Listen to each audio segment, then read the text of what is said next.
ये तस्वीरें एक बार फिर से आपको दिखा दे। मौलाना तौकीर रजा ने इसी इमारत पर खड़े होकर ये कहा था कि योगी आदित्यनाथ की उल्टी गिनती शुरू हो गई। तब उन्हें शायद ये नहीं मालूम था कि बहुत जल्द उनके समर्थकों की उनकी उल्टी गिनती शुरू हो जाएगी।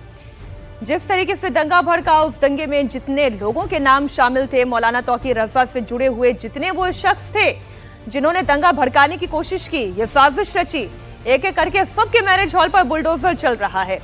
और एक ऐसी तस्वीर वाजिद बेग के इस मैरिज हॉल की आप देख रहे हैं।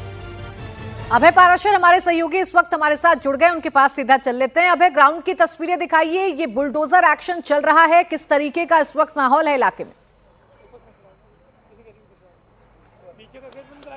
देखिए, बिल्कुल प्राची, इस वक्त बरेली के वाजिद बेग का जो बारात घर था, जो कि अवैध तरीके से बना हुआ था, वहीं पर हम मौजूद हैं। और ये जो पिछला हिस्सा आप देख रहे हैं, आगे का हिस्सा पूरा कल तोड़ दिया गया था, लेकिन ये पिछला हिस्सा जो है आप देखिए कितना बड़ा और कितना मजबूत है, कितने पिलर्स का इसके अंदर इस्तेमाल किया गया। और ऊपर ये जो गुंबद है, ये बताया जा रहा है अभी हाल फिलहाल में ही वाजिद बेग ने बनवाई थी इस हिंसा से पहले। अभी आप देखेंगे बुलडोजर आ गया है, क्योंकि आसपास रिहायशी इलाका है, तो जब ये बिल्डिंग गिरेगी तो उनको नुकसान ना पहुंचे, इस बात का ध्यान रखना है। इसीलिए बरेली डेवलपमेंट अथॉरिटी ने अपने एक्सपर्ट्स की टीम बुलाई है, जो मौके पर पहुंच रही है। फिलहाल जो मलबा यहां पर कल गिराया गया था, उसको साइड किया जा रहा है। और आप देखेंगे ये बड़ी ड्रिलिंग मशीन है, जिससे पिलर्स को तोड़ा जाएगा। पिलर्स को तोड़ने के बाद पहले ऊपर के पिलर तोड़े जाएंगे और उसके बाद नीचे के पिलर तोड़े जाएंगे, ताकि इस पूरी बिल्डिंग को धराशायी किया जा सके।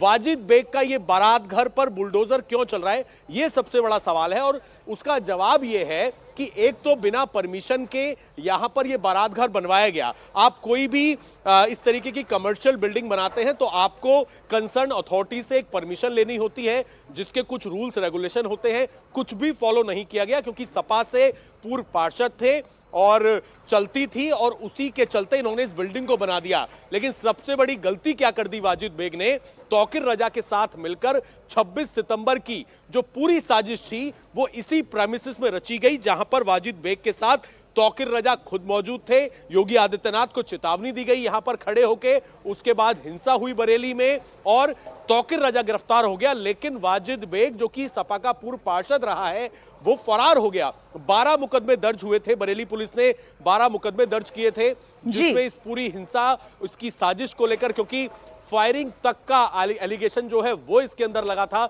वाजिद बेग फरार है और आज ये उम्मीद की जा रही है कि बीडीए जो है इस पूरी बिल्डिंग को धराशायी करेगा। और फिलहाल आप देख सकते हैं बुलडोजर एक्शन जो है इसमें शुरू हो गया है, और कोशिश ये रहेगी कि आज इस पूरी बिल्डिंग को जमींदोज कर दिया जाए।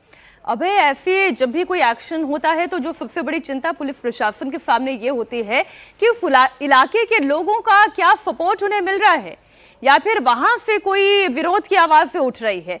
तो जरा इलाके का हाल भी आप दिखाएं, ये किस तरीके का इलाका है, वहां पर लोगों का क्या कहना है, और फिर तस्वीरें जो आप बुलडोजर एक्शन की दिखा रहे हैं।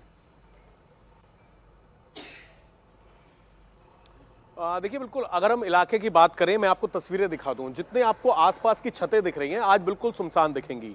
कल जब यहां पर बुलडोजर एक्शन हो रहा था तो लोग खड़े होकर पूरा, जब यहां पर बुलडोजर एक्शन हुआ, आगे का हिस्सा गिराया गया, दीवारें गिराई गई, तो अपनी छत पर खड़े होकर देख रहे थे। लेकिन ये आप उत्तर प्रदेश का कानून व्यवस्था, लॉ एंड ऑर्डर किस तरीके का फिलहाल है, कितना स्ट्रांग है, इसी बात से अंदाजा लगाया जा सकता है कि पहले नोटिस चस्पा किए गए, बिल्डिंग सील की गई। किसी की हिम्मत नहीं है कि यहां पर कानून व्यवस्था बिगाड़ी जा सके। पुलिस प्रशासन की मौजूदगी पहले से यहां पर है, पहले से जानकारी दे दी गई थी कि ये जो बिल्डिंग है ये अवैध तरीके से बनाई गई है, इसको तोड़ना है। यही वजह है कि यहां पर पूर्व सपा का जो पार्षद है वाजिद बेग, उसके रिश्तेदार भी आसपास रहते हैं, उनके समर्थक आसपास रहते हैं, लेकिन पूरे इलाके फिर भी यहाँ पर सन्नाटा है और कानून अपना काम कर रहा है। बहुत शुक्रिया भाई, आप नजर बनाए रखिए। फिलहाल पूरी जानकारी के लिए आपका धन्यवाद।